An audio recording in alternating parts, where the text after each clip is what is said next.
Assalamu alaikum урматтуу YouTube көрөрмандары, автосүйүүчүлөр. Бүгүн биз сиздерге автосервис тууралуу кыскача маалымат берип кетмекчибиз.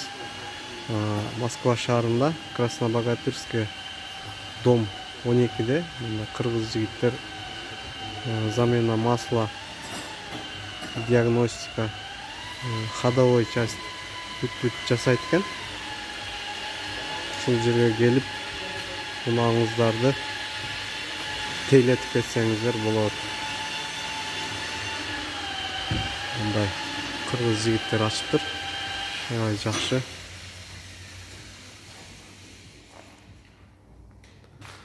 Жакта комната отдыха бар экен. Унааңызды таштап коюп, ошол жакка салып отурсаңыздар, машинаңыздарды жасап берет экен. Андыктан кайрылыңыздар. Мен номерлерин описанияга жазып калтырып кетем. Байланышып келсеңиздер болот.